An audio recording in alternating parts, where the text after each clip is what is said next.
Hi ಎಲ್ಲರಿಗೂ ನಮಸ್ಕಾರ ಸ್ನೇಹಿತರೆ, welcome to my back our channel. ನೀವು ನೋಡ್ತಾ ಇದ್ರ ಕನ್ನಡ ಜಗತ್ತು ಅತನಿ ಚಾನಲ್ ಅನ್ನ. ಇವತ್ತಿನ ವಿಷಯ ಏನಪ್ಪಾ ಅಂತಂದ್ರೆ ರೇಷನ್ ಕಾರ್ಡ್ ಇ KYC ಕುರಿತು. ಹೌದು ಸ್ನೇಹಿತರೆ, ನೋಡ್ತಾ ಇರಬಹುದು ಈಗಾಗಲೇ ಆಹಾರ ಇಲಾಖೆಯಿಂದ ಸೂಚನೆ ಬಂದಿರುವಂತದ್ದು. ಇಲ್ಲಿ ಏನಪ್ಪಾ ಅಂತಂದ್ರೆ ಇನ್ನು ಯಾರೆಲ್ಲ ರೇಷನ್ ಕಾರ್ಡ್ ಅಲ್ಲಿ ಮೆಂಬರ್ಸ್ಗಳ ಒಂದು ಇ KYC ಆಗಿರಲ್ಲ ಅಂತವ್ರು ಏನಪ್ಪಾ ಅಂತಂದ್ರೆ ಇ KYC ನ ಮಾಡಿಕೊಳ್ಳುವುದು ಕಡ್ಡಾಯ ಅಂತ ಹೇಳಿದ್ದಾರೆ. ಏನು ನಿಮಗೆ ರೇಷನ್ ಕಾರ್ಡಲ್ಲಿ ಇ KYC ಮಾಡಿಸಿಕೊಳ್ಳೋದಕ್ಕೆ ನಿಮಗೆ ಕೊನೆಯ ದಿನಾಂಕ ಬಂದುಬಿಟ್ಟು ಆಗಸ್ಟ್ 31 ಅಂತ ಹೇಳಿದ್ದಾರೆ. ಬಟ್ ವಿಸ್ತರಣೆ ಕೂಡ ಮಾಡ್ಬೋದು.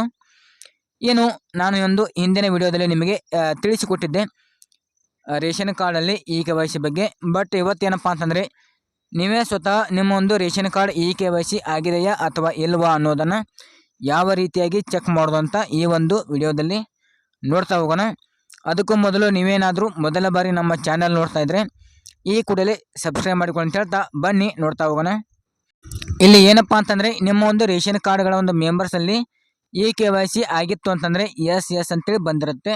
ಒಂದು ವೇಳೆ ನಿಮ್ಮ ರೇಷನ್ ಕಾರ್ಡಲ್ಲಿ ಇ KYC ಆಗಿರಲಿಲ್ಲ ಅಂತಂದರೆ ನೋ ಅಂತೇಳಿ ಬಂದಿರುತ್ತೆ.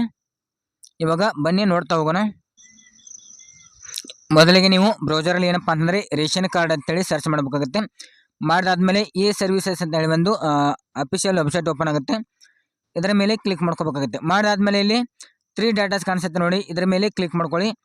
ಮಾಡಿದಾದ್ಮೇಲೆ ಇಲ್ಲಿ ಇದರಲ್ಲಿ ಈ ಸ್ಥಿತಿ ಅಂತಿದೆ ನೋಡಿ, ಇದರ ಮೇಲೆ ಕ್ಲಿಕ್ ಮಾಡ್ಕೊಳ್ಳಿ. ಮಾಡಿದಾದ್ಮೇಲೆ ನೆಕ್ಸ್ಟ್ ಇಲ್ಲಿ ಹೊಸ ಅಥವಾ ಹಾಲಿ ಪಡಿತರ ಚೀಟಿಯ ಸ್ಥಿತಿ ಅಂತಿದೆ ನೋಡಿ, ಇದರ ಮೇಲೆ ಕ್ಲಿಕ್ ಮಾಡ್ಕೋಬೇಕಾಗುತ್ತೆ. ಮಾಡಿದಾದ್ಮೇಲೆ ಇದರಲ್ಲಿ 3 ಡಿವಿಷನ್ ಇರುತ್ತೆ. ನಿಮ್ಮ ಒಂದು ಯಾವ ಡಿಸ್ಟ್ರಿಕ್ಟ್ ಬರುತ್ತೆ ಆ ಡಿವಿಷನ್ಗಳನ್ನ ಇಲ್ಲಿ ಸೆಲೆಕ್ಟ್ ಮಾಡ್ಕೋಬೇಕಾಗುತ್ತೆ. ನಾನು ಬೆಳಗಾವಿ ಡಿವಿಷನ್ನ ಸೆಲೆಕ್ಟ್ ಮಾಡ್ಕೊತಾ ಇದ್ದೀನಿ. ನೆಕ್ಸ್ಟ್ ಏನಪ್ಪ ಅಂತಾರೆ ಇಲ್ಲಿ ಪಡಿತರ ಚೀಟಿಯ ವಿವರ ಅಂತೇಳಿ ಬಂದಿರುತ್ತೆ ನೋಡ್ಬೋದು. ನೀವು ಇಲ್ಲಿ ಪಡಿತರ ಚೀಟಿಯ ವಿವರ ಮೇಲೆ ಕ್ಲಿಕ್ ಮಾಡಬೇಕಾಗುತ್ತೆ. ಮಾಡಿದಾದ್ಮೇಲೆ ಇಲ್ಲಿ ವಿತ್ OTP ಅಂತಿದೆ, ಆಮೇಲೆ ವಿತೌಟ್ OTP ಅಂತಿದೆ. ಇಲ್ಲಿ ನೀವು OTP ಮೇಲಾದರೂ ಚೆಕ್ ಮಾಡ್ಬೋದು ಅಥವಾ OTP ಇಲ್ಲದೇ ಕೂಡ ಚೆಕ್ ಮಾಡ್ಬೋದು. ಬಟ್ ಇದರಲ್ಲಿ ಏನಪ್ಪ ಅಂತಂದರೆ OTP ಇಲ್ಲದೆ ಚೆಕ್ ಮಾಡಿದರೆ ಇದರಲ್ಲಿ ಕೇವಲ ಎಷ್ಟು ಜನ KYC ಆಗಿದೆ ಮತ್ತು ಎಷ್ಟು ಜನರ KYC ಆಗಿಲ್ಲ ಅನ್ನೋದನ್ನು ಮಾತ್ರ ತೋರಿಸುತ್ತೆ. ಬಟ್ ನೀವು OTP ಮೇಲೆ ಚೆಕ್ ಮಾಡಿದರೆ ನಿಮಗೆ ಯಾರ ಒಂದು ಮೆಂಬರ್ಸ್ಗಳಲ್ಲಿ ಯಾರ ಒಂದು ರೇಷನ್ ಕಾರ್ಡಲ್ಲಿ ಇ KYC ಆಗಿರಲ್ಲ ಅನ್ನೋದನ್ನು ಅವರ ಹೆಸರು ಸಮೇತ ಕೂಡ ತೋರಿಸುತ್ತೆ. ಇವಾಗ ನಾನು ವಿತ್ OTP ಮೇಲೆ ಕ್ಲಿಕ್ ಮಾಡ್ತಾ ಇದ್ದೀನಿ. ಕ್ಲಿಕ್ ಮಾಡಿದಾದ್ಮೇಲೆ ಇಲ್ಲಿ ನಿಮ್ಮ ಒಂದು ರೇಷನ್ ಕಾರ್ಡ್ ನಂಬರ್ನ ಇಲ್ಲಿ ಹಾಕಬೇಕಾಗುತ್ತೆ. ಓಕೆ, ರೇಷನ್ ಕಾರ್ಡ್ ನಂಬರ್ ಹಾಕಿದ ಮೇಲೆ ಇಲ್ಲಿ ಗೋ ಅಂತೇಳಿ ಸರ್ಚ್ ಮಾಡಬೇಕಾಗುತ್ತೆ. ಮಾಡಿದಾದ್ಮೇಲೆ ಇಲ್ಲಿ ಸದಸ್ಯರ ಒಂದು ಹೆಸರನ್ನು ಇಲ್ಲಿ ಮೆಂಬರ್ಸ್ಗಳನ್ನ ಆಯ್ಕೆ ಮಾಡ್ಕೋಬೇಕಾಗುತ್ತೆ.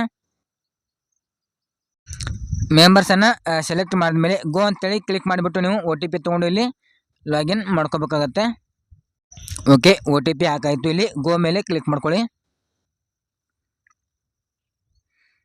ಓಕೆ, ನೋಡ್ತಾ ಇರ್ಬೋದು ಸ್ನೇಹಿತರೆ, ಇಲ್ಲಿ ನಮ್ಮ ಒಂದು ರೇಷನ್ ಕಾರ್ಡಲ್ಲಿ all members E KYC status ತೋರಿಸ್ತಾ ಇದೆ. ನೋಡ್ತಾ ಇರ್ಬೋದು ಎಲ್ಲನೂ ಕೂಡ ಎಸ್ ಅಂತೇಳಿ ಬಂದಿದೆ. ಇಲ್ಲಿ ಏನಾದರೂ ನೋ ಅಂತೇಳಿ ಬಂದಿತ್ತು ಅಂತಂದರೆ ಅವರ ಒಂದು KYC ಆಗಿರೋದಿಲ್ಲ. ಅಂಥವ್ರು ಏನಪ್ಪ ಅಂತಂದರೆ ಕೂಡಲೇ KYCನ ಮಾಡ್ಕೋಬೋದು. ನೀವು ನಿಮ್ಮ ಒಂದು ನ್ಯಾಯಬೆಲೆ ಅಂಗಡಿಗಳಲ್ಲಿ ಅಥವಾ ಗ್ರಾಮವನ್ನ ಆಗಿರ್ಬೋದು, ಕರ್ನಾಟಕವನ್ನು ಆಗಿರ್ಬೋದು, ಇಂಥ ಒಂದು ಕೇಂದ್ರಗಳಲ್ಲಿ ಹೋಗಿಬಿಟ್ಟು ನೀವು ಈ KYCನ ಅಪ್ಡೇಟ್ ಮಾಡಿಕೊಳ್ಬೋದು.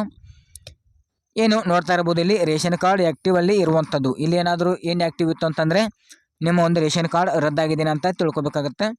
ಬಟ್ ಇಲ್ಲಿ ನಮ್ಮದು ರೇಷನ್ ಕಾರ್ಡ್ ಆ್ಯಕ್ಟಿವಲ್ಲಿದೆ. ಆಲ್ ಮೆಂಬರ್ಸ್ ಏನಪ್ಪ ಅಂತಂದರೆ ಇಲ್ಲಿ KYCನ ಆಗಿರುವಂಥದ್ದು. ಓಕೆನಾ? ಓಕೆ, ನೋಡಿರಲ್ಲ ಸ್ನೇಹಿತರೆ, ಈ ರೀತಿಯಾಗಿ ನೀವು ನಿಮ್ಮ ಒಂದು ರೇಷನ್ ಕಾರ್ಡಲ್ಲಿ ಈ KYCನ ಚೆಕ್ ಮಾಡ್ಕೋಬೋದು. ಇನ್ನು ಹಾಗೆಯೇ ವಿವಿಧ ಒಂದು ಸರ್ಕಾರಿ ಯೋಜನೆಗಳ ಮಾಹಿತಿಗಳಾಗಿರ್ಬೋದು, ಹೆಚ್ಚಿನ ಮಾಹಿತಿಗಳಿಗೆ ಏನಪ್ಪ ಅಂತಂದರೆ ನಮ್ಮದೇ ಅಂತ ಒಂದು ವಾಟ್ಸಪ್ ಗ್ರೂಪು ಮತ್ತು ಟೆಲಿಗ್ರಾಮ್ ಗ್ರೂಪನ್ನು ನನ್ನ ಒಂದು ವಿಡಿಯೋದ ಡಿಸ್ಕ್ರಿಪ್ಷನ್ ಕೆಳಗಡೆ ಆಗಿರ್ತೀನಿ. ಅಲ್ಲಿಂದನೂ ಕೂಡ ನೀವು ಜಾಯ್ನಿಂಗ್ ಆಗಿಬಿಟ್ಟು ವಿವಿಧ ಒಂದು ಹೆಚ್ಚಿನ ಸರ್ಕಾರಿ ಯೋಜನೆಗಳ ಮಾಹಿತಿಗಳನ್ನ ಪಡೆದುಕೊಳ್ಬೋದು ಅಂತ ಹೇಳ್ತಾ, ಓಕೆ ಸ್ನೇಹಿತರೆ, ಈ ಒಂದು ವಿಡಿಯೋ ನಿಮಗೆ ಮಾಹಿತಿ ಸಿಕ್ತು ಅಂತ ಅನ್ಕೋತೀನಿ. ಹಾಗೆ ಈ ಒಂದು ವಿಡಿಯೋ ನಿಮಗೆ ಇಷ್ಟ ಆದರೆ ಲೈಕ್ ಮಾಡಿ, ಕಮೆಂಟ್ ಮಾಡಿ, ಶೇರ್ ಮಾಡಿ ಅಂತ ಹೇಳ್ತಾ ಈ ಒಂದು ವಿಡಿಯೋನ ಇಲ್ಲಿಗೆ ಎಂಡ್ ಮಾಡ್ತಾ ಇದ್ದೀನಿ.